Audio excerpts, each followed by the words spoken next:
All right, good afternoon, folks.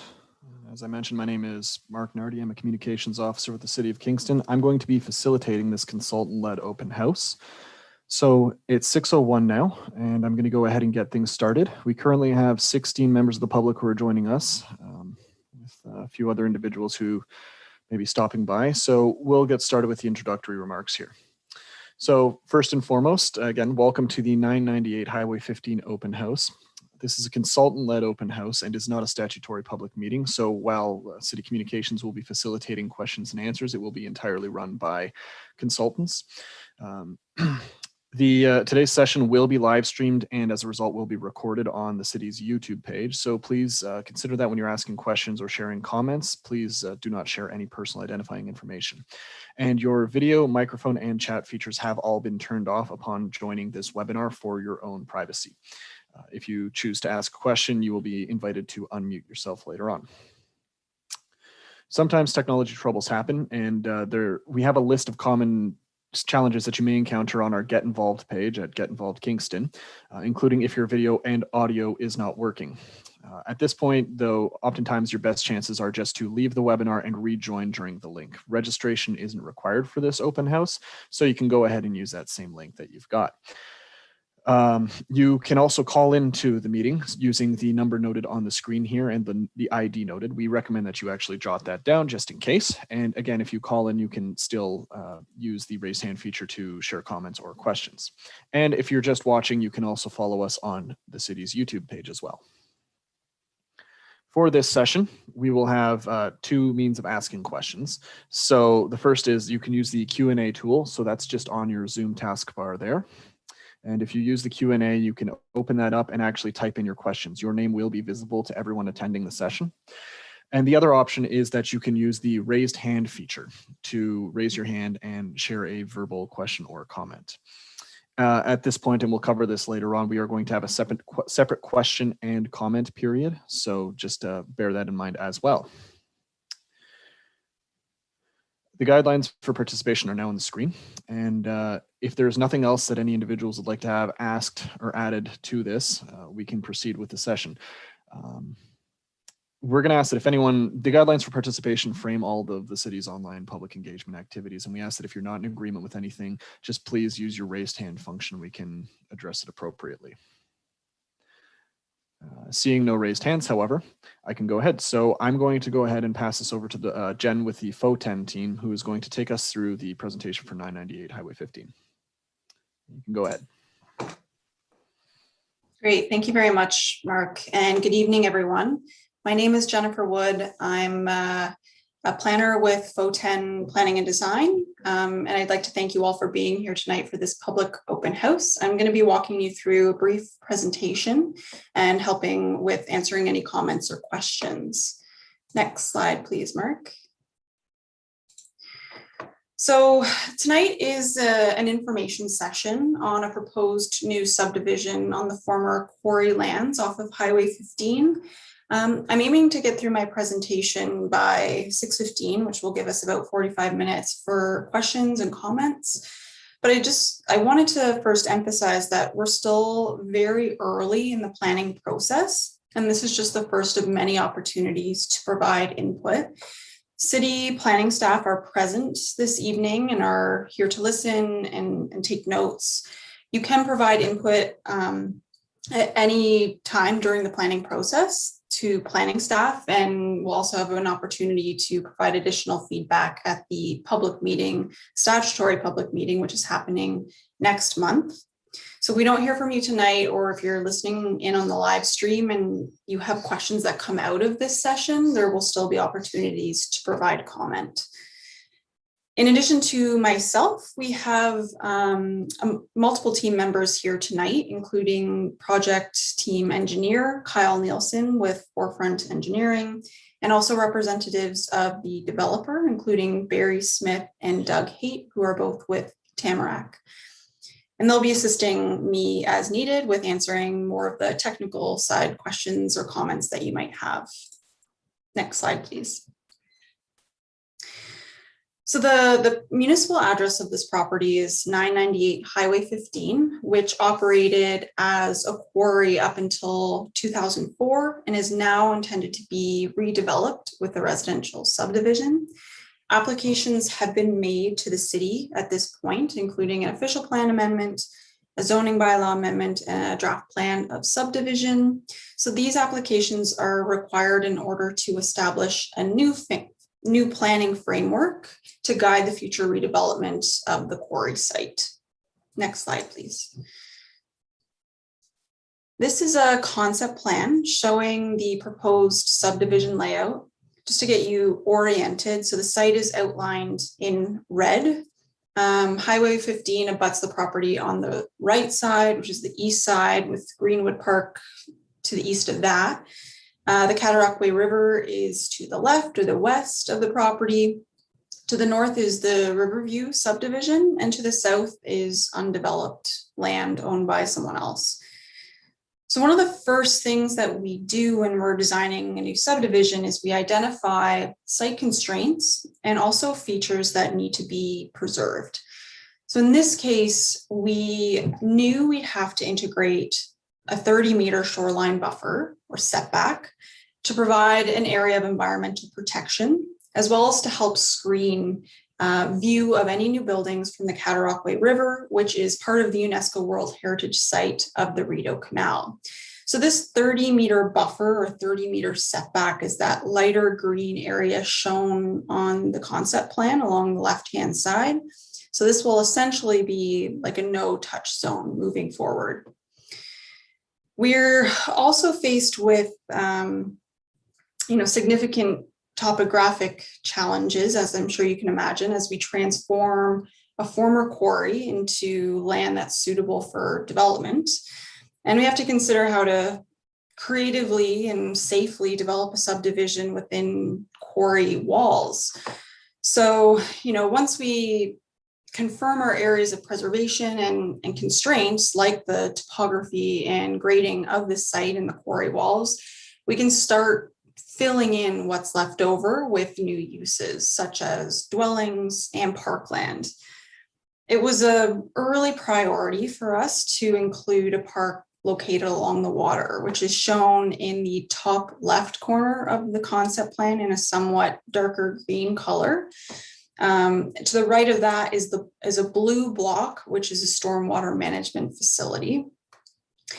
What may be less noticeable is that the park block actually extends in a linear fashion to the south, adjacent to the environmental protection area, which will contain a pathway and ultimately, hopefully, feed into a broader trail network along the Cataraqui River.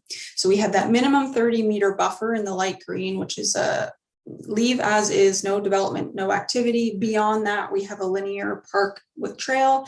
And then beyond that, at the northwest corner, a proposed new park space. And then the balance of the lands, which are shown essentially in white, are proposed to be developed with residential uses, including 110 single detached dwellings, 18 semi-detached dwellings, and 122 row house dwellings for a total of 250 units. Next slide, please.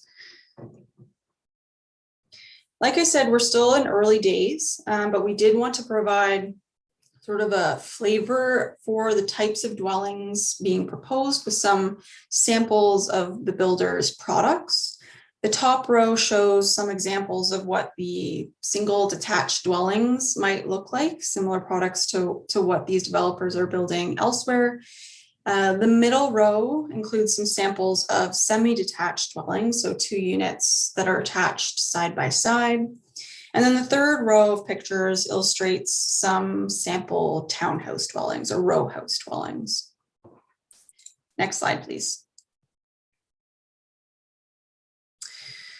So for the next few slides, I'm going to take you through some renderings and images to provide a better sense of how the dwellings and the roads and the park and the environmental protection area are physically going to fit within this unique landscape.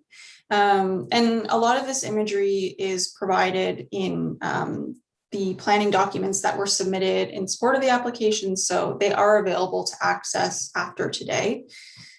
So this is a view from the backyards of the dwellings on Riverview Way, which is to the north of the subdivision, looking southwest over the proposed development. So there's going to be quite a bit of regrading that's going to be needed for this development, but ultimately the area will still sit significantly lower than the surrounding lands. You can see on the left-hand slide, much of the quarry wall will be maintained. So that's that large stone gray area. You can actually see residential development beyond at that higher level. And then below that, to the right, you can see essentially the roofs of the proposed dwellings in white. And then beyond that, you can see that views of the Cataraqui River and towards downtown are maintained because of that significant grade change and staying that much lower than the lands to the north. Next slide, please. This is an aerial view from Highway 15 looking towards the Cataraqui River or Rideau Canal. There will be a fairly steep drop at the quarry wall itself, close to Highway 15, but then beyond that, the site more gradually slopes down towards the river. Next slide, please. These are some schematic designs of the Parkette and the linear park and the environmental protection area. Ultimately, these lands will be conveyed to the city, and the Parks Department will design and construct those park spaces. But we did want to develop some conceptual plans to illustrate how these areas could be developed. The bottom right sketch shows a possible parkette design, which includes a place. There's room for a play structure, seating areas, garden areas, and then we're also showing a potential path to the water that could be used to launch canoes and kayaks, for example, or other non-motorized watercrafts. And then the top sketch shows the environmental protection area, which is the darker green color. And then that proposed waterfront path just outside of the buffer that would connect the park space and essentially the development to the broader shoreline trail network. Next slide, please.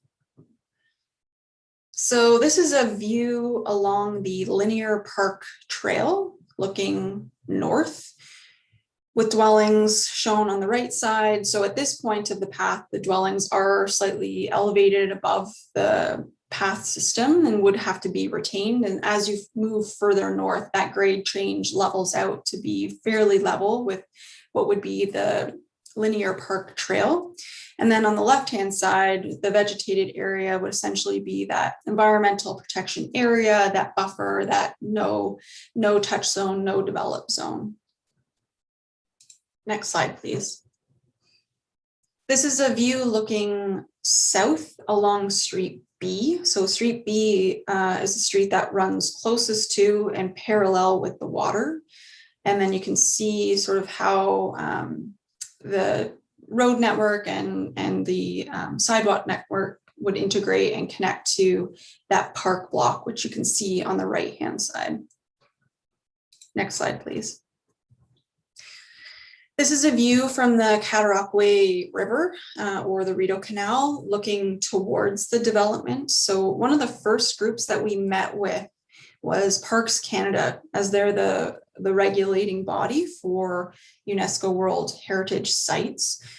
It was made very clear early on from them that the existing 30-meter shoreline buffer should be maintained in its existing condition and essentially allowed to continue naturalizing over time and into the future. The main reason for this is that from a heritage perspective, this naturalized condition will help screen views of any new development from the Rideau Canal. Next slide, please. So finally, just wrapping up, not so much like a planning consideration, but on blasting, because I did want to touch on this, as I know it has been going on and there have been questions from the public on blasting activities. So I've just outlined in this slide some points here on what steps developers are required to take before, during, and after blasting. So the Ontario Provincial Standard Specification, or OPPS, is the standard for use of explosives on sites. So a pre-blast survey was completed before any blasting started by a third-party consultant within the specified area that's established by the OPPS. That consultant monitors the entire operation with vibration monitors that are recording vibration levels on an ongoing basis. And then all blasting personnel on site are licensed and have training to do blasting in urban areas. And then the contractor also carries specific insurance. If there are any complaints or concerns with property damage, these inquiries are investigated by the contractor and consultants on an ongoing basis and as quickly as possible, because we know these are urgent concerns. So that, if you want to flip to the next slide, please, Mark, that concludes our formal presentation. All of our complete submission, which includes drawings, plans, renderings, planning reports, technical studies, can be accessed through Dash, the city's online portal.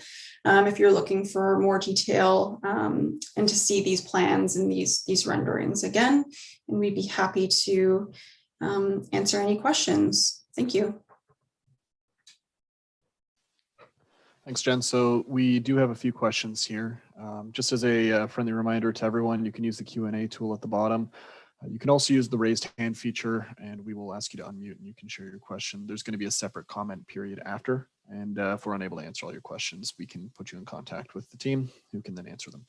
The first one is from Councillor Blum. So there's a lot of interest and a desire for a public boat launch and access to the water from this area. Is this a possibility, and can it be built into the plan going forward in coordination with the city? Thank you for that question, Councillor Bone. So the short answer is yes, it's possible. It has to be a coordinated effort with Parks Canada, because they're very particular about what activities occur directly along the shoreline, because this is a UNESCO World Heritage Site.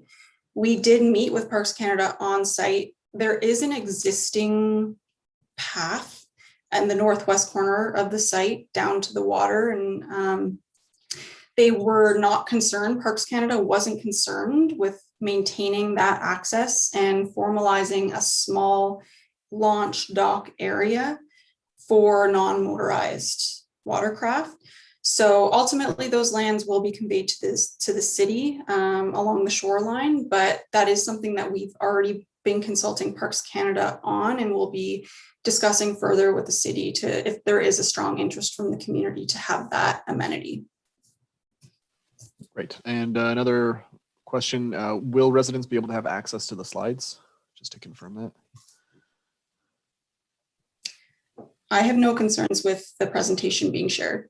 Okay, yeah, so to that end, we can make sure that these are made available in conjunction with the project team. Another question from Jamie. What is going to be done to deal with the additional traffic on Highway 15? Thank you, Jamie, for that question. So any new subdivision proposal requires the preparation of a traffic impact study, and I appreciate Highway 15 is already a little complicated, and especially with the third crossing under construction now. A traffic study was prepared for this project and does include several recommendations to ensure that this development doesn't reduce or make worse the function of the surrounding road network. So one of the main recommendations of that report is that we signalize the new intersection that will be created at Highway 15 with the new proposed entrance road. And there are some more detailed technical recommendations for the way that intersection will function, minimum lengths for turning lanes, to allow for enough queuing. And it's all based on projected counts based on how many units are proposed, what are the existing conditions of traffic, and basically projecting out decades of what those future conditions will be. And essentially found that signalizing that intersection is going to be what ensures that this development safely integrates with the transportation network. So that will be a recommendation and a requirement for the developer. We have another question from Aaron. Is there a plan for the traffic access at Highway 15? Also, how far below the Highway 15 grade will these homes be built, i.e. how tall will that limestone wall be? Thank you, Aaron, for that question. So I think I maybe already somewhat answered the first part of your question, and that will be signalizing that intersection. I don't have I can get back to you on an actual number in meters of what that grade change will be post grading of the site of that wall. I want to say it's around the 18 meter mark, but we can certainly follow up and clarify what that grade change will be at the wall, and then it does continue to gradually grade down to the water. Okay, and we have another question. What is the process for submitting blasting concerns and report on damages to our home? Thank you for that question. I think I am going to defer to Doug Haight if he's on still. He can provide a response to that question. Doug, are you there? Yes, I am. That response should be any blasting concerns or claims should preferably be put in writing so that we are able to track them.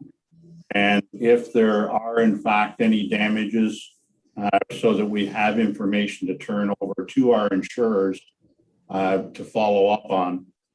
So they can be sent to Taggart Construction here at 685 Justice Drive. And our website is posted. They can be called in if need be, just to give us pre-warning of any concerns. But then once a concern is sent to us, we forward them to our blasting subcontractor who deals with them. To date, everything has been dealt with expeditiously, and I believe there are no outstanding issues to my knowledge. Thanks, Doug. Okay, seeing another question, a question from Andy here. So figure 79 of the Kingston Waterfront Master Plan is entitled Examples of Development Turning Its Back to Kingston's Waterfront. We mock the decisions of past planning committees and city councils, but I'm left wondering how is this banishment of the waterfront path against a giant retaining wall any different? Will future Kingston residents look at the design of the subdivision's treatment of the waterfront from the same viewpoint? I encourage the developer to consider a more gradual slope to the river and other areas of the highest wall height, lot 119 to 115 inclusively.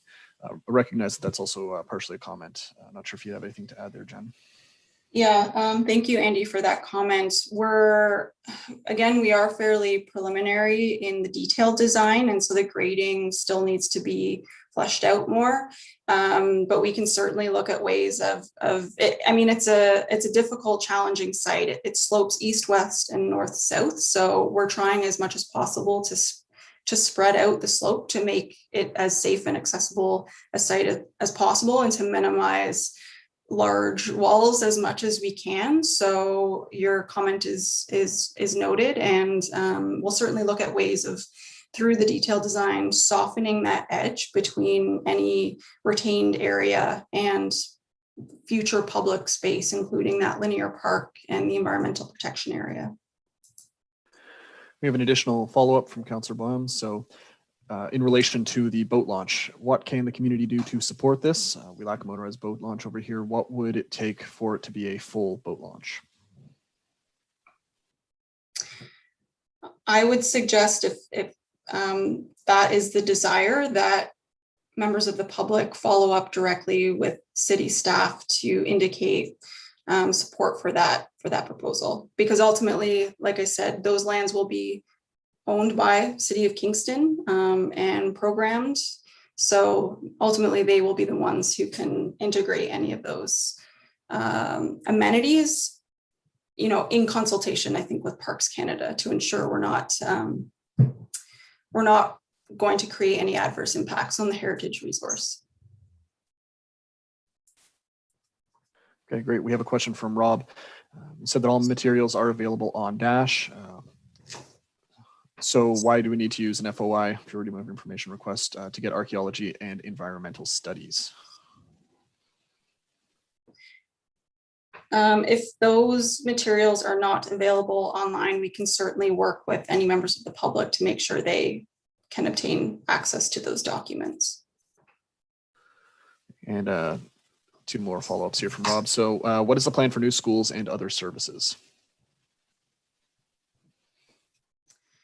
I guess the short answer for that is I'm not sure what the school board's plans are for future schools in the area. There aren't any proposed new schools or public uses aside from parkland in this subdivision, so I'm not sure I'm the best person to be asking that question to.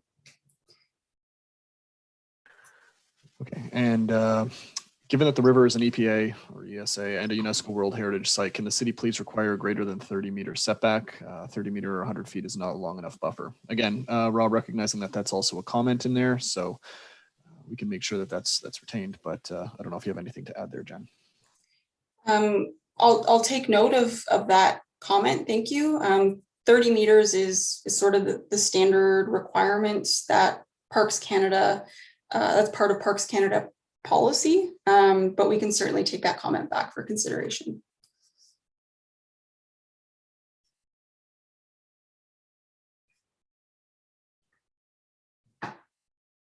And sorry, just another question from anonymous attendee. So there are already many spots non-motorized boats can be launched. What's truly lacking in the area is a full boat launch for all craft. Is that a possibility? So we've already touched on that with Councillor Blum's questions as well. I don't know if you have anything to add to that, Jen. I don't. Seeing that it's already been answered, we can move on to the next one. Right. So Rob is asking, the city wants to be the most sustainable city in Canada. What is the carbon plan, and will heating and cooling be electrified? The city should require larger electrical service and not run natural gas into that subdivision. So I guess the question, what is the carbon plan? Is there a carbon plan in place? Thanks for that comment. There is not a carbon plan in place. I think we're maybe a little bit premature just in terms of how heating and cooling will work for individual dwelling units, but I think that comment is well received, and we'll take that back to the developer to consider ways of improving sustainable development of this site. Right. Aaron is wondering what safety measures will be utilized to prevent the what safety measures will be utilized to prevent accidents at the Highway 15 wall edge? Yeah, thank you for that comment. It's definitely something that's top of mind for us. We want to make sure safety is a top priority. We're still working on it, I think is sort of the short answer. We're pretty early days, and we'll be working with city staff in order to, establish and design ways to ensure that safety, whether that's some sort of berm along Highway 15 coupled with fencing. We're not quite there yet, but we'll be looking at strategies with the city and with our development team to create some sort of barrier that will ensure safety along the top of that wall.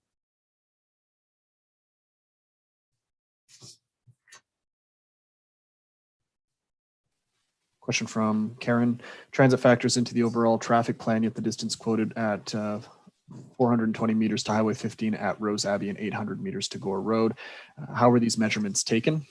From the house at depth in the subdivision?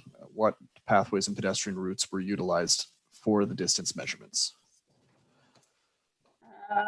I'd have to get back to Karen on that response to provide those measurements. Generally, though, what the City of Kingston considers to be walkable now is 600 meters. That's considered to be the maximum distance that sort of your average person considers to be reasonable for walking to services, amenities, or to transit to then go on and go on with their active transportation.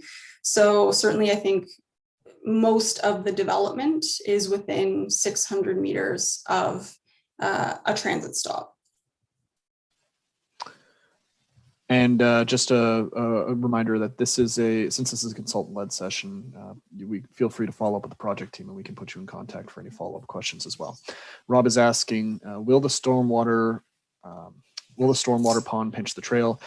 Why not use more of the development land for the pond and not lose parkland? So I can maybe first take a crack at that one, and then I might flip it to Kyle Nielsen, who is the civil engineer designing those facilities. Essentially, we try to make the pond as small as possible to still accommodate flows that are generated by the development in order to maximize park space and other development. Kyle, do you want to maybe weigh in a little bit more on why that size and configuration is proposed? Yeah, thanks, Jen. Kyle Nielsen, Forefront Engineering. So I'm the design engineer on this file. So first of all, to start, is the parkland proposed is the required amount of parkland for the development. So the pond's actually kind of not pinching the parkland. Is we've given the required parkland, and the stormwater pond needs to be located at the lowest point in the development, which is that corner of the development. So the ponds actually integrate really well with the parkland, and the outlet and the trail network pathway will be designed to convey stormwater flows, but also to be aesthetically pleasing and kind of integrate with the pathway. So it will actually be a nice feature of the park as opposed to a hindrance to the park. Thanks, Kyle. Okay, seeing another question from Andy. It's a bit of a longer question here, so I'm going to do my best to read it out here. So thanks for your commitment to the waterfront path. One final question regarding the linear park. The subject lands fall under project 1.30 of the long-term strategy for an active transportation and recreational network along the valuable waterfront of our community. The proposed stormwater detention pond in the conceptual site plan for 998 Highway 15 dated January 5th, 2021 is not fully compatible with a pathway connection to the natural woodland to the north side of the site. Figure 10 of the file demonstration report, February 3rd, 2021, illustrates that this stormwater pond will potentially constrict a northerly connection to the waterfront path as envisioned under project 1.30 of the waterfront master plan. I encourage planners to provide another 10 meters of space to the east to ensure a corridor of this pathway connection to the feature. I don't know if you'd like to add anything or address anything there, Jen. I know that, again, this is partially a comment as well, so it's logged here as well. Thank you for that comment. We've made note of it and we'll take a look. Thank you. In the interest of time, if we notice that there are comments in the Q&A, we may move ahead to questions and then reevaluate once we get to the comment portion, I believe. A question from Karen. The report details that long-term maintenance will be required on the exposed cut rock walls. Who is going to be responsible for this, especially for homes that have the rock walls incorporated into the property building lots? How will the rock wall areas be accessed when the houses are built close together and the rock walls are part of the back property lines? Yeah, so at this point, it's intended that the wall will be owned by individual private property owners. We are still in the process of researching options for how best to allow for safe maintenance of the wall in the long term, and we're going to be working with city staff on this. It's an excellent question, which we're still working through and trying to look at, best practices and case studies and other examples in other communities. It's certainly not the first development that's gone in, residential development within a former quarry. We do have other examples and other options to look at for best practices. And we're currently in the process of examining the best options for long-term maintenance of that wall for this quarry site. Seeing a comment from Rob here regarding school capacity. So we'll move ahead to the questions. This is noted as part of our Q&A though, and will be provided to the consultants.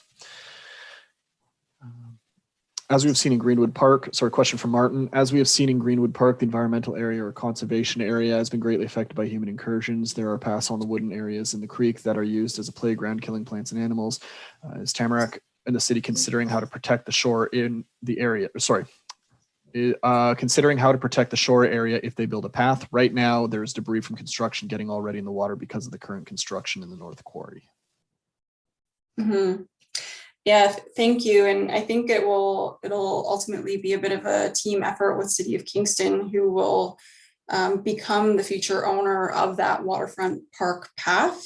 And we'll have to look at different options to provide that separation. Ultimately, the city will decide how they choose to use that space. It's our ecologist recommendation and Parks Canada's recommendation to maintain that area as completely untouched. Don't change it and let it to continue to be in its natural state. And that's what we're showing on our plans at this point. And then I think at the detailed design stage of that park space, the city would need to look at some options for creating some sort of barrier potentially between the path and the environmental protection area, because yeah, you're absolutely right. They're directly abutting each other. So it would be easy for folks to deviate from the path and try to, maybe create informal paths or just get down to the water and informal access points.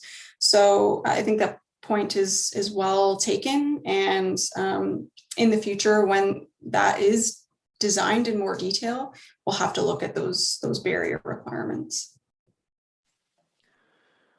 Seeing a question from Karen. The report indicated that noise wasn't considered a concern from traffic. How will the new development be impacted by train noise from across the river?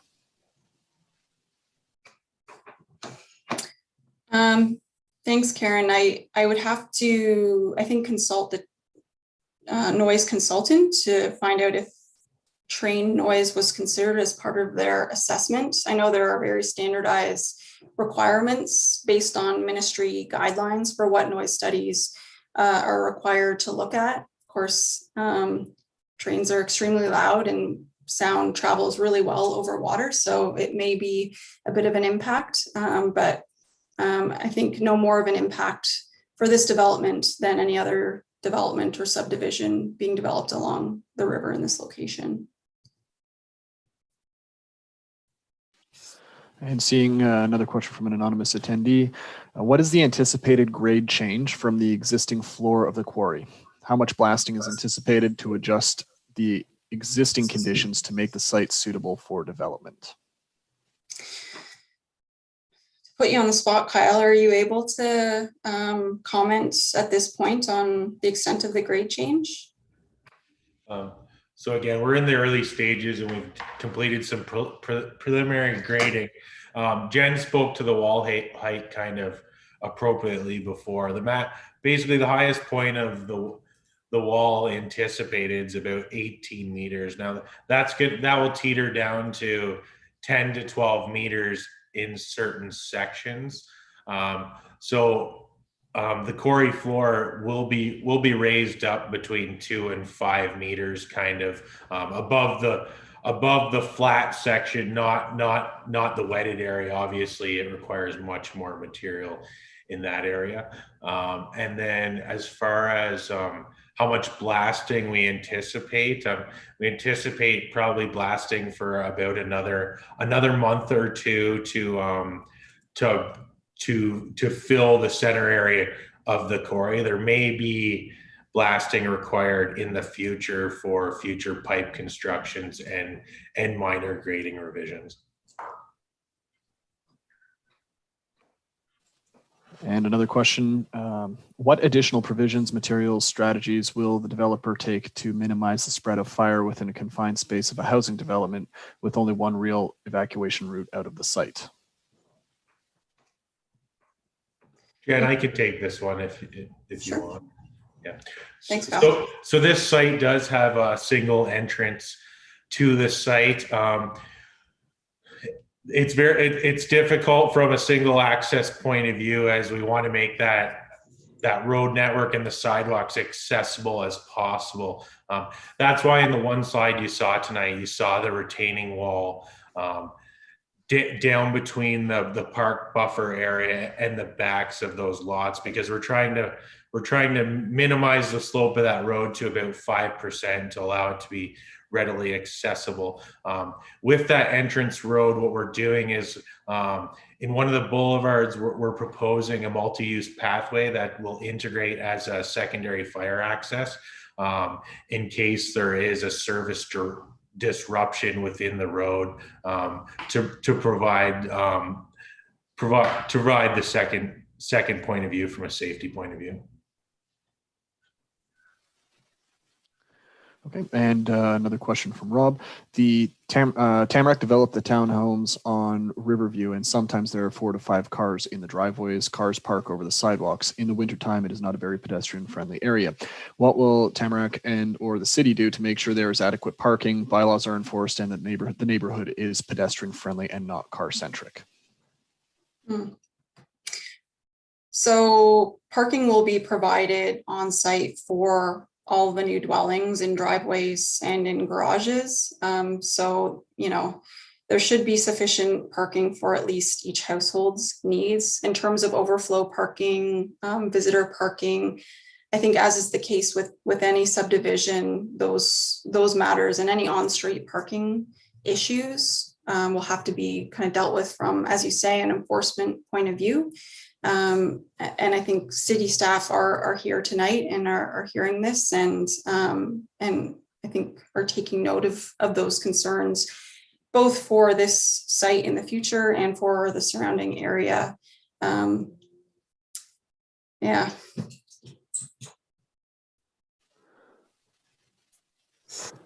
Okay. Will Tamarack provide adequate and appropriate depth of topsoil, not sand, in this development so grass does not die, and depth of soil for trees? Who is responsible for the long-term health of the landscaping? So I guess I can answer the second half of that question. And I don't know if Barry, you maybe want to handle the first half, which has to do with soil depths. But once the property is sold and constructed and owned, anything within the property boundaries will be the long-term of that property owner. If there are street trees within the municipal right-of-way, then I think there are processes in place should those trees, die, to work with the city to replace them. But anything within the private property will be responsibility of the individual owner to maintain. Properties will be subject to standard bylaws for property conditions. Barry, are you able to respond to the first part of that question about soil depths? or Doug? If I can get on, I can't get my video to go. Yes, we will be providing enough earth and topsoil to grow grass and sufficient depth for trees. Thank you. All right, so seeing that was our last question, did you want to move on to comments, Jen? Sure. Okay. So the project team is happy to receive comments. So to share a comment, please use the raise hand feature. And again, that's just in your little Zoom taskbar at the bottom there or at the top of your screen. When you raise your hand, you will be invited to be unmuted, and you can go ahead and share your comments with the project team or the consultants. You can also just share your comments in the Q&A tool. We won't be responding to them. We'll just note them appropriately. All right. With that in mind, and again, just as a reminder, please don't share any personal identifying information when you're making a comment. Comments will be limited, at least for the first round, to 1 minute each. So at the 1 minute mark, you'll be given a reminder and you may be muted as we move on to the next person, just to ensure as many people as possible have a chance to share their thoughts. So we see a raised hand from Karen. I'm going to go ahead and unmute you, so you can go ahead.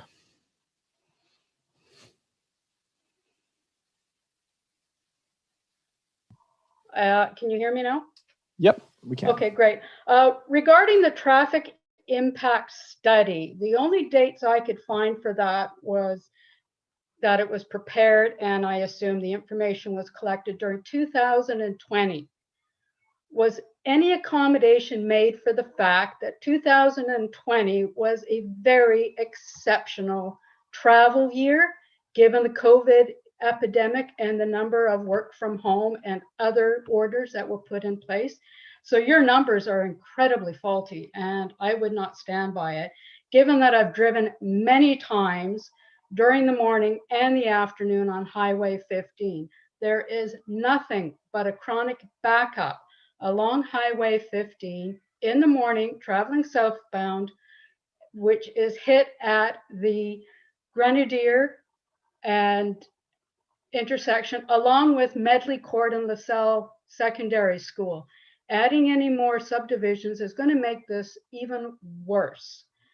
And if you've never experienced this, you need to try it sometimes, because your numbers are really wrong and they do not adequately reflect the current traffic experience of all residents on this side of the river. Thank you very much, Karen. We have a comment in the Q&A there. Does anyone else have any other comments that they'd like to share with the consultants?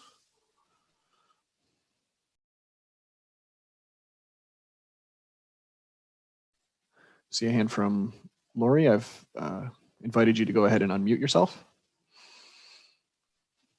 Hi, thanks very much for your presentation tonight. I'm sure you're aware that there's another application put in for another building site, an apartment building on Highway 15, and I'm wondering what consideration your plan has taken into that. Did you consider their flow of traffic on 15 or any other considerations that would bring as well?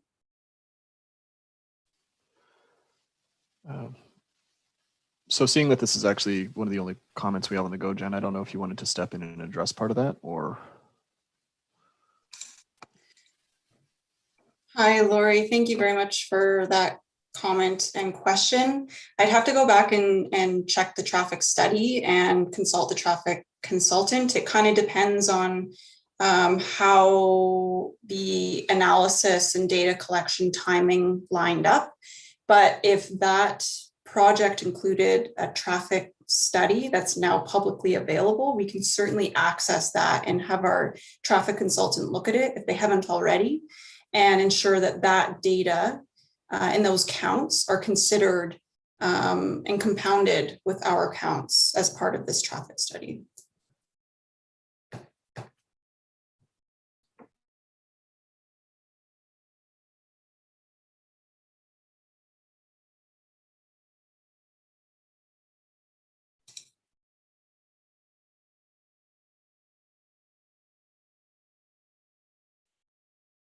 Did you hear that okay?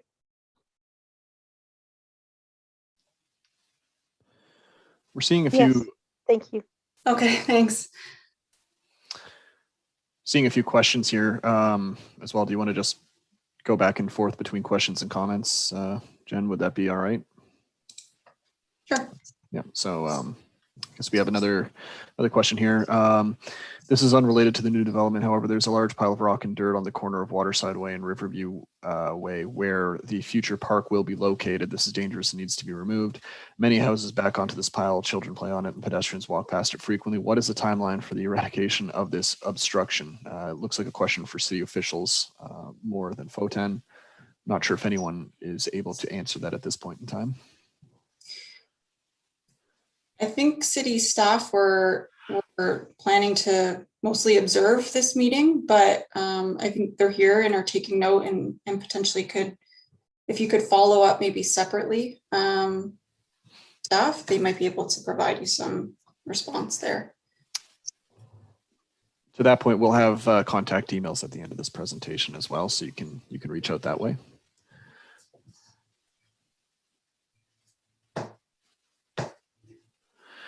Question from Andy. During your current blasting program, does the amount of observed overbreak correspond to what was anticipated during the geotechnical report?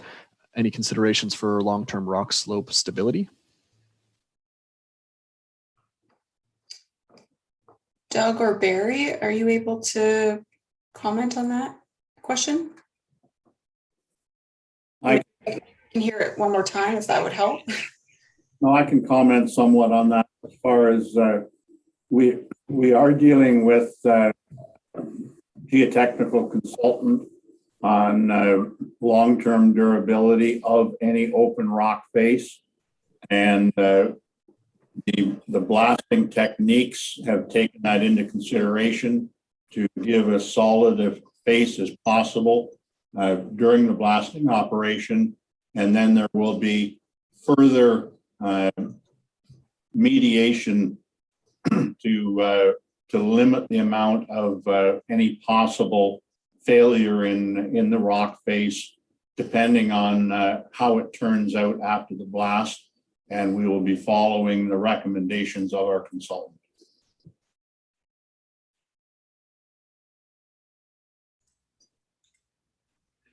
And just to add to that, the consultant that completed the geotechnical report also completed a slope stability analysis, and they're continually ongoing on site, reviewing the construction operation and quality of the work with those studies in mind, and we're continually reevaluating.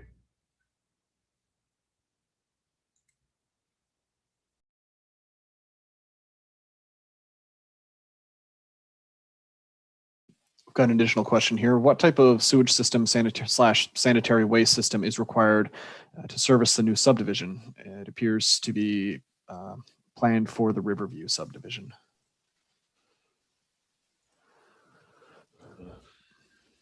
Jen, I can speak to that. So the quarry and the future development to the south, which is a different owner, there's a new pump station planned to be located on the quarry site.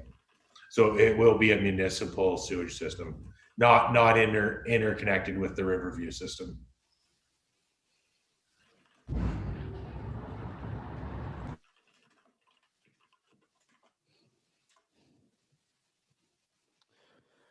Seeing a raised hand from Karen.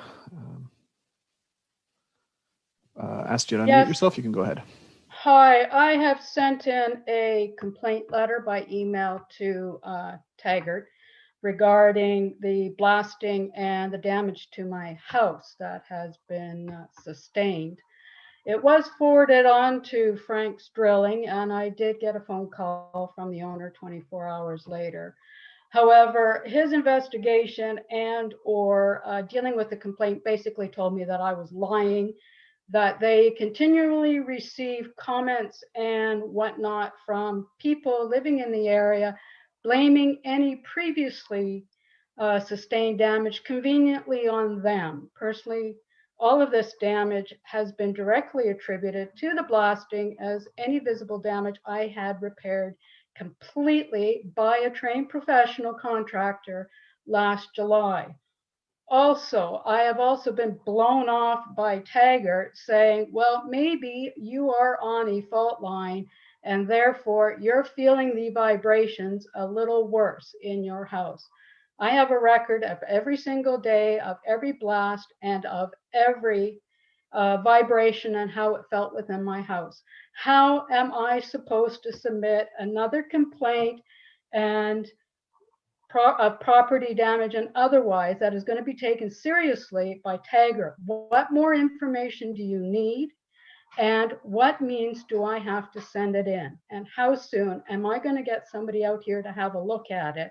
Or is that only for people who had a blast survey done, who happen to live either within the 50 meters or the 100 meters, which were both quoted to me? I would really like to know, and I really like to have somebody take me seriously regarding the damage that has been sustained by my house. Thank you. Thank you, Karen.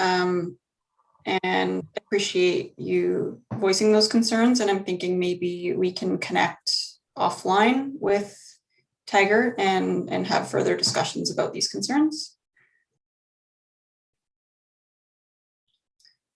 I don't know if there's a way, Mark, for you to maybe share my contact info, or you should have it, I think, if you registered through my email, but we can certainly connect you directly with Taggart to have further discussions.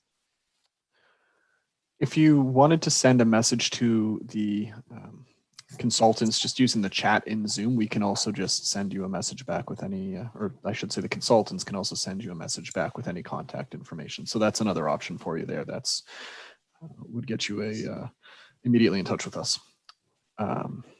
Seeing another raised hand from Madison. I've invited you to unmute yourself. You can go ahead. Hi, yeah, I'd actually like to add to that as well. I also currently have a large amount of damage to my home from the blasting. I'm currently in touch with them as well. And I know there's a lot of other people in the area who have also voiced to myself that they've been blown off. So perhaps either our municipal leader or someone, maybe we could organize somehow getting us all together. Because I think there is something going on. Perhaps they're right. Maybe there is a fault line. However, if their blasting is responsible for our damage, I still think they should be held accountable for what ultimately they're doing to our homes. Yeah, so I don't know if there's someone with the city who could facilitate that or something like that.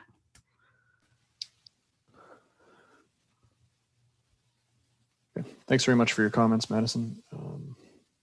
Again, we're going to have contact information at the end of this presentation. That may be an option for you as well. And we do have, we're recognizing that it's about 6:57, so we have a few minutes left here. We have a few questions as well.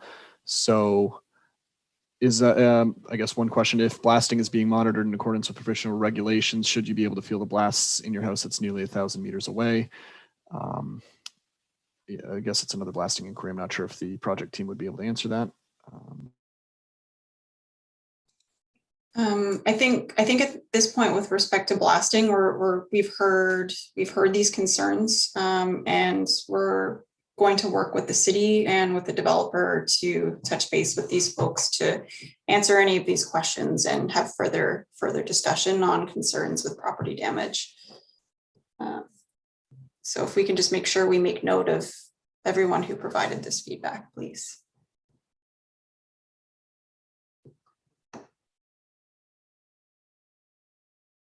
And one additional question about the rock slope from Andy. So the rock slope on the northern pit face appears to have experienced more weathering than other sections of the pit wall. Are there any differences in the base of slope setbacks in this location, or do you anticipate any impact regarding long-term stability of this face?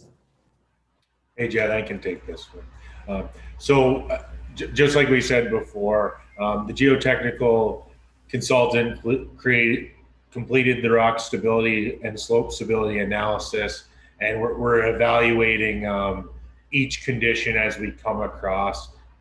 There will be different approaches taken on different sections to the walls, but we haven't nailed down those exactly yet. We will through this process. So Mark, I think we're just about at our time. I don't know if there were any additional questions or comments, but if there are, maybe what I would suggest is that if there were additional comments or questions that we didn't hear today, or if you're listening from the live stream and questions or comments have come up, that you reach out to city staff, planning staff. Thank you, Mark. So that contact information is on this slide. You can follow up with staff with those comments and questions. We're in constant direct communication with staff, so we can coordinate those responses through them. And with that, I'd really like to thank you all for attending tonight and taking the time on this beautiful evening to ask these questions and provide these comments. We've heard you, we've listened, there's been multiple people taking notes, so we'll be certainly going back with this feedback moving forward. So thank you very much.